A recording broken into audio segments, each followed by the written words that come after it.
नमस्कार and welcome back. Operation iron strike उसको शुरू कर दिया गया है। Donald Trump is going for the किल। उसने बोल दिया कि ईरान के खमेनी को और उसकी रजीम को मारना जरूरी है। He does not want to give them even one more day. अब हुआ क्या है? टोटल कोलैप्स ईरान का प्लान कर लिया गया है।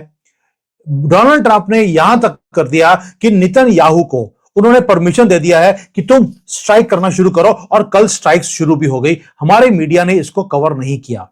ये उनकी मजबूरी हो सकती है। नाम दिया गया है आयरन स्ट्राइक। अब ये आयरन स्ट्राइक क्या है ये बताऊंगा आपको। ये यानी कि ऑपरेशन पार्ट 2 ये होना शुरू हो गया है और टोटल कोलैप्स है ईरान का। ईरान के अंदर इतने डीप जाकर इन्होंने जाकर एग्जीक्यूशंस करने शुरू किए हैं, जिसके अंदर अलायंस है अमेरिका का और इजराइल का। वॉर रूम तैयार कर लिया गया है। मीटिंग्स होनी शुरू हो गई हैं। 5 घंटे की मीटिंग हुई है। मैं सारी डिटेल्स आपके सामने रखने वाला हूं।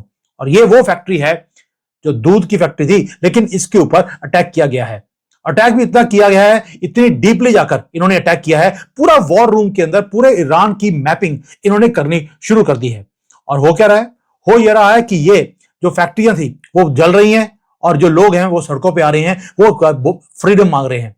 ये वो फैक्ट्री है दूध की, मैं पहले बता रहा था आपको। और जो इस्लामिक पागलपन है उसका किला टूट रहा है। अब आज बात करते हैं कि खमेनी जो है उसका क्या हो रहा होगा। वो बेचारा बैठा होगा कहीं ना कहीं अपने बंकर में, वहां से विंडो से देख रहा है कि बाहर लोग क्या कर रहे हैं। और बाहर उसको दिख रहा है कि लोग जश्न मना रहे हैं कि वो फ्रीडम ऑफ ईरान वो चाहते हैं। अब ये सारे को करने के लिए मल्टीपल लेवल पे काम करना जरूरी था। 5 लेवल्स पे ऊपर अटैक किया जा रहा है ईरान को। मैं सारे बताऊंगा आपको। ये डीप जो इंटेलिजेंस की रिपोर्ट्स हैं, और आपको मैंने पहले बताया कि मेरा एक आदमी है जिससे मैंने काम किया पहले, I done business with him, Iran में रहता है वो। उसने मुझे बहुत चीजें बताई हैं जो मैं आपके साथ शेयर करने वाला हूं। जो बता रहा हूं ये कड़ी ब कड़ी आपको एक एक चीज समझाता हूं मैं कि हो क्या रहा है। पहली बात यह है कि प्रेसिडेंट जो ट्रंप है उनको ब्रीफिंग मिली, और वहां पर उन्होंने उनको बताया गया कि कुछ हरकतें हो रही हैं ईरान में जिसको रोकना जरूरी है। अब ये CIA का प्लॉट है या इस तरह से काम चलता है ये बाद में आएंगे। लेकिन जो प्राइम मिनिस्टर नेतन्याहू हैं, वही जो नेतन्याहू बोलते हैं और एक आधा बॉम्ब फेंक देते हैं, वो याहू ने को ग्रीन लाइट दे दिया कि भैया तुम प्लानिंग करो कि ईरान की जो रजीम है इसको डिसमेंटल करना है। और ये लाइव है, यानी कि अभी ये प्लानिंग में नहीं है, ऑलरेडी एग्जीक्यूट होना शुरू हो गया। It is happening right now. और पूरी जो दुनिया है वो वॉच कर रही है कि भाई डोनाल्ड ट्रंप मीटिंग करते हैं। लोगों को लगा कि यार ये तो कोई डिप्लोमेटिक मीटिंग्स हो रही होंगी जो उन्होंने अपने उसमें करी है मारा लागो में, लेकिन दे वर ऑल रॉन्ग। वहां पर एक वॉर रूम को क्रिएट किया गया।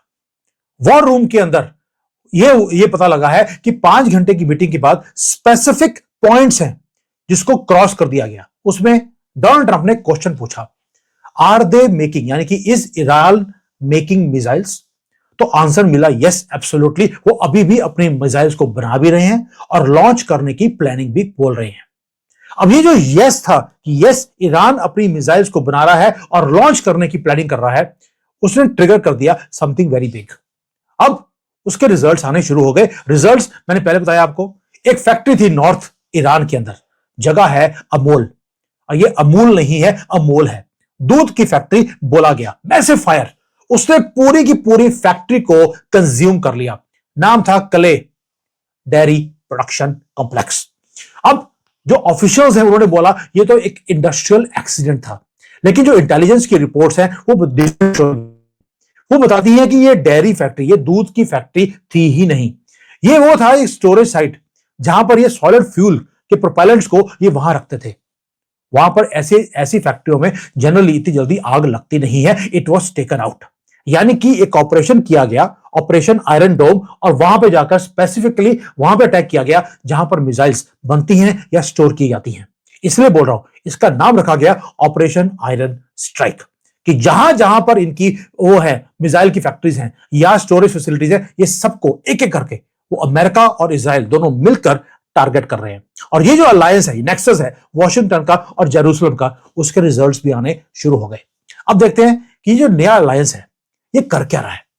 पहली बात यह कि पिछले इतने सालों से हमने देखा कि उन्होंने बोला हमेशा ही, अमेरिका ने भी और इजराइल ने भी, कि अगर ईरान के साथ डील करना है तो हमें बड़ा कॉन्शियसली काम करना पड़ेगा।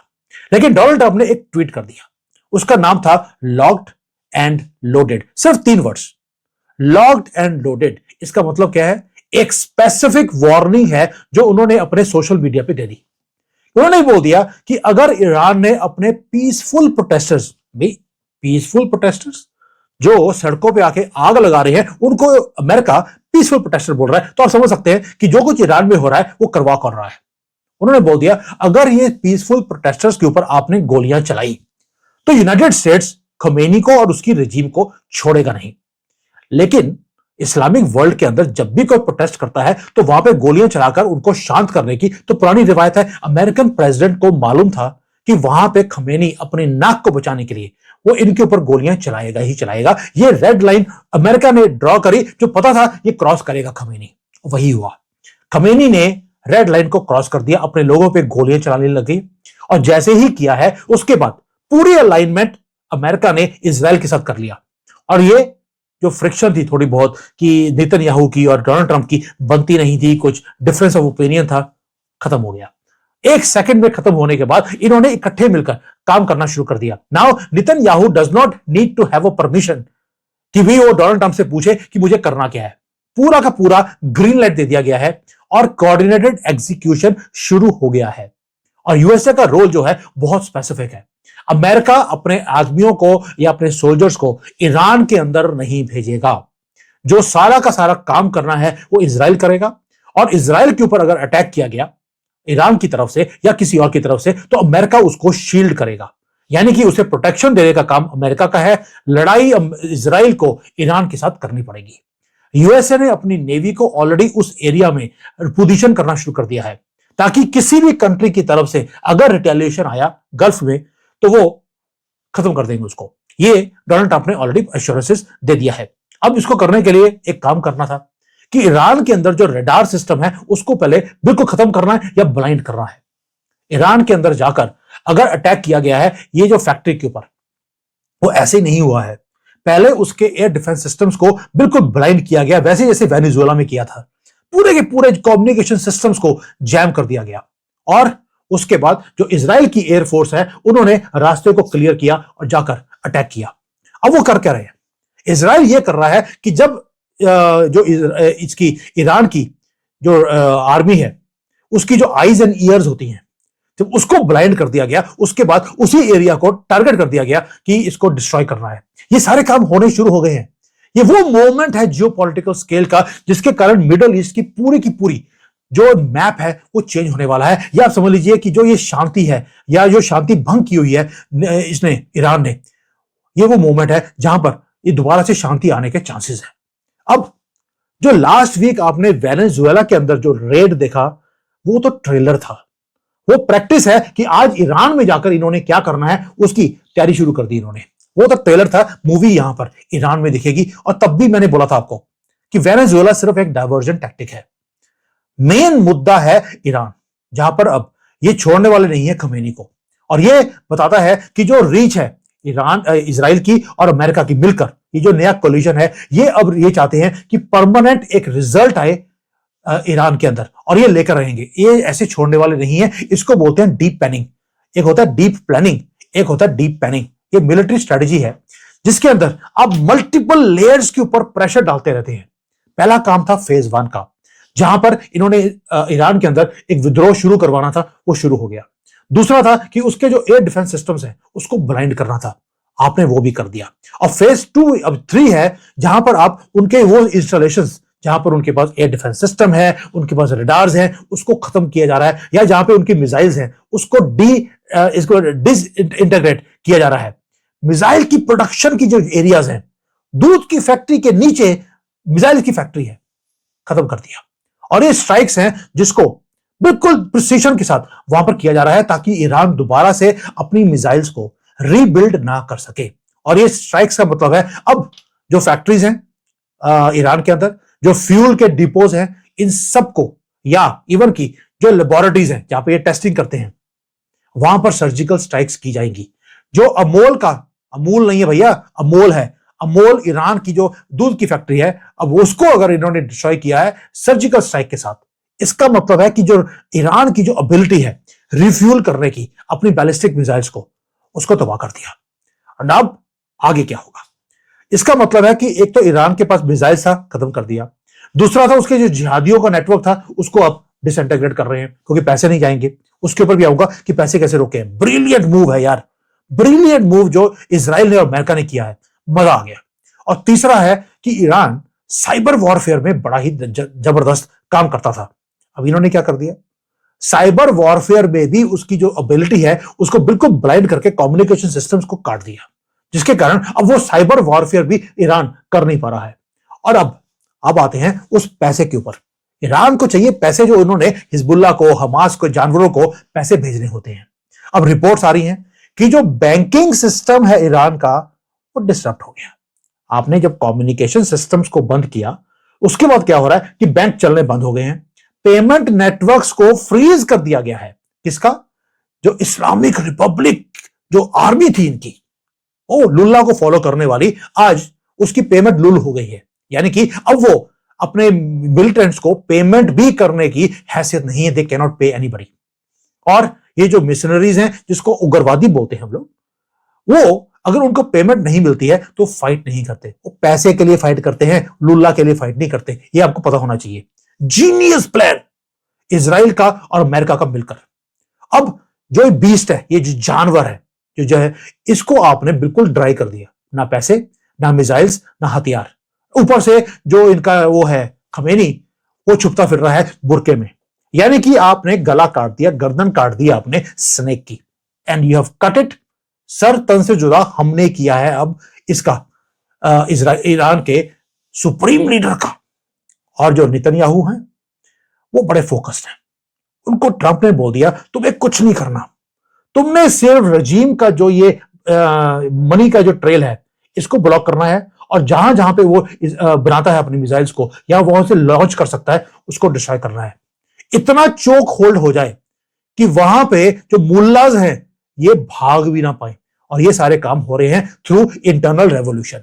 अब आते हैं, आपने आसमान को कवर कर दिया, सी के रास्ते को आपने ब्लॉक कर दिया, और अंदर जहां जहां पे इनका असला पड़ा था इसको आप क्लियर करते जा रहे हैं। अब आते हैं स्ट्रीट्स के ऊपर। स्ट्रीट्स के ऊपर ना अमेरिका ना इजराइल अपने अपने आर्मी के लोगों को नहीं भेजेगा। वहां पर एक नई फौज शुरू कर दी, वो है 9 करोड़ ईरानियन लोग। वो सड़कों पे आ रहे हैं, they are burning everything, they are celebrating. और ये सबसे बड़ा क्रिटिकल पॉइंट है टेक ओवर ऑफ ईरान का। आज 9th डे है, एंड 9th डे में इट इज बिगर देन 2009 का रेवोल्यूशन, 2022 का रेवोल्यूशन बिल्कुल भी नहीं। इस बार ये फाइट है सर्वाइवल के लिए। जो सारे के सारे लोग हैं वो बाहर आके वो क्या बोल रहे हैं, हमें पैसे नहीं चाहिए, हमें कुछ नहीं चाहिए, हमें अपना ईरान वापस चाहिए। उनको क्या, वो क्या बोल रहे हैं, they are only sending one message which is direct. वो ये बोल रहे हैं कि हमें मुल्ला की जो ये कब्जा है इस कंट्री के ऊपर, उससे हमें फ्रीडम चाहिए। ये कोई हिंदू नहीं बोल रहा, ये ईरान के मुसलमान बोल रहे हैं। और जो क्राउन प्रिंस रेजा पहलवी हैं वो भी आगे आगे उन्होंने मैसेज दिया डायरेक्टली। ये डायरेक्ट मैसेज ये था कि he thanked President Trump for his support. अब आप समझ लीजिए, ये ईरान के लोग अपने आप नहीं कर रहे, जो हो रहा है वहां पर फुटप्रिंट्स हैं इजराइल के और अमेरिका के। और जो इनका ये जो क्राउन प्रिंस है जो अभी अमेरिका में रहते हैं क्योंकि एग्जाइल में है सिंस 1979, उन्होंने बोलना शुरू कर दिया ये नेशनल रेवोल्यूशन है and people are listening to him. Army के लोग जो हैं उनकी वीडियोस आ गई हैं कि they are now protesting. Army के लोग खुद प्रोटेस्ट कर रहे हैं सड़कों के ऊपर, हमें खमेनी का ये काला राज, ये जानवरों वाला हमें नहीं चाहिए। अब जो आर्मी है उसमें से कई लोग हैं जो अभी भी खमेनी को मानते हैं, वही मोहम्मद 2, उन्होंने टीयर गैस चलानी शुरू कर दी, उन्होंने गोलियां चलानी शुरू कर दी, लेकिन लोग पीछे नहीं हट रहे। People are chanting one thing, we want mullahs gone, we want the king back. और ये जो बैरियर था फियर का जो खमेनी ने वहां पर क्रिएट किया था, इट हैज बीन ब्रोकन। अब लोग क्या कर रहे हैं, लोगों को, अच्छा खमेनी को, लोग के ऊपर बाद में आऊंगा, खमेनी को लगा यार मेरे दोस्त हैं दो, एक है रशिया, दूसरा है चाइना, वो मेरे साथ जरूर खड़े होंगे। लेकिन आपने सुना, ना रशिया ने ना चाइना ने, दोनों ने आवाज नहीं निकाली। They have shifted, they have broke down and they are also exhausted. China के जो नुकसान होना था वेनेजुएला में वो हो गया, इधर ईरान के अंदर भी चाइना की इन्वेस्टमेंट थी, वो भी जीरो हो गई। और उनको दिखता है कि जो रेजिम है ईरान की, उनकी आंखों के सामने चूहों की तरह नहीं, कॉकरोचों की तरह गटरों में भाग रही है, वो जा रही है रशिया में। और चाइना के लॉसेस ये कभी भी पूरे नहीं होंगे। फिर उसके बाद आया, ईरान को लगा, कोई सुप्रीम लीडर को लगा कि भाई सऊदी अरेबिया है, यूएई है, पाकिस्तान है, ये सारे मुसलमान कंट्री हैं, ये तो मेरे साथ आएंगे ही आएंगे। लेकिन आपने देखा होगा वो बिल्कुल क्वाइट है, कोई भी आवाज नहीं आ रही किसी भी मुसलमान कंट्री से। और प्राइवेटली नेटो जो है उसको उन्होंने अपनी एयर स्पेस तक दे दी। इवन की इंटेलिजेंस की जो शेयरिंग है ईरान के अंदर, वो मुसलमान कंट्रियां किससे कर रही है? नेतन्याहू से और अमेरिका से। ये है उम्मा इनका, जो आज ईरान का डिस्ट्रक्शन चाहते हैं। क्यों? उसका रीजन है कि अगर ईरान के पास ये खमेनी इस पर बच गया तो वो न्यूक्लियर बॉम्ब जरूर बनाएगा। और जैसे ही ईरान ने एक न्यूक्लियर बॉम्ब बनाया, सबसे पहले गिरेगा वो इजराइल के ऊपर और दूसरा सऊदी अरेबिया के ऊपर। इनकी खुद की एग्जिस्टेंस के ऊपर लाले पड़े पड़े हैं। इसलिए they were also waiting for this moment, waiting for a strong leadership to come and take charge. America में लीडरशिप चेंज हुई, एक स्ट्रॉन्ग लीडर आया ट्रंप जैसा, और उसने आकर डिलीवर भी किया। सबसे पहला काम किया गया है, ईरान की रजीम को आइसोलेट किया है। उसके बाद उसके जितने दोस्त थे ईरान के, इजराइल, सॉरी, ये चाइना, रशिया, उनको उनसे दूर किया गया ईरान से। उसको अब सराउंड किया गया है बाय एयर पावर, कंट्री के अंदर से भी, और बाय सी ऑल्सो। और स्ट्राइक्स ईरान के ऊपर शुरू हो चुकी हैं। दोस्तों ये न्यूज आपके पास आएगी 2 दिन के बाद कि ईरान के ऊपर स्ट्राइक्स शुरू हो गई। कई लोग ध्यान लिखते हैं, ओ सर आपने सेंसेशन क्रिएट कर दिया। ओ सेंसेशन नहीं क्रिएट कर रहा हूं, कंफर्म्ड न्यूज होती है तो ही वीडियो बनाता हूं।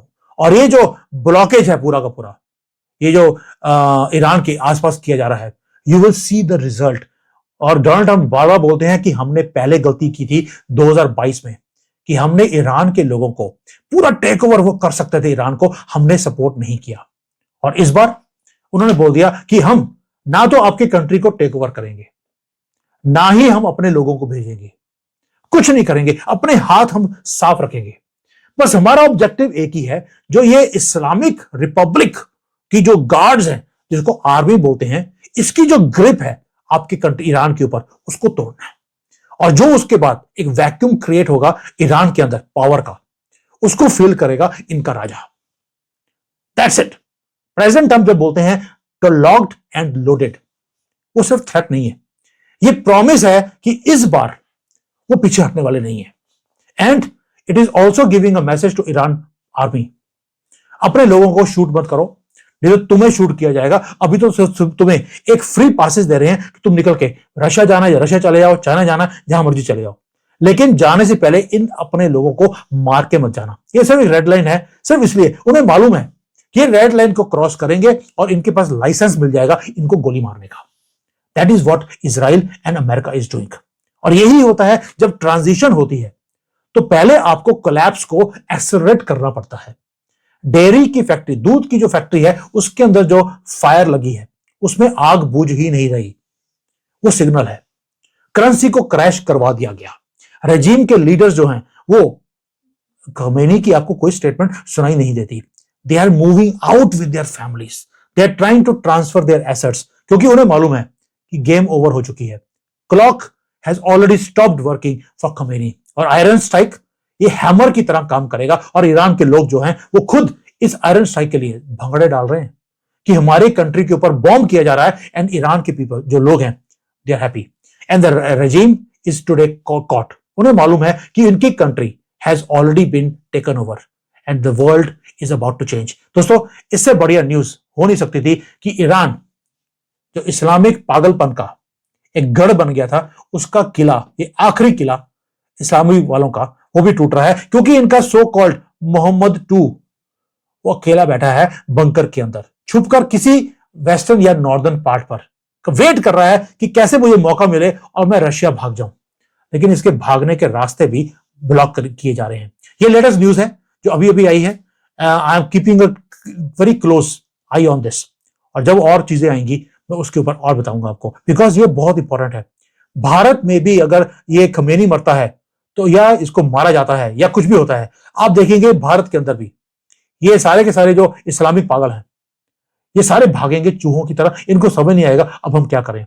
और इनके ऊपर भी काज उसके बाद और तेजी से गिरनी शुरू होगी जब इनका जो सरबराह है मोहम्मद टू जब मारा जाएगा या पकड़ा जाएगा, जेल में किया जाएगा, उसके बाद ये भी सारे बिल्कुल चुप होकर बैठ जाएंगे क्योंकि इनको पता है कि आज वो मरा है, उसके बाद ये भी मरने वाले हैं। और ये भारत के लिए जबरदस्त न्यूज है।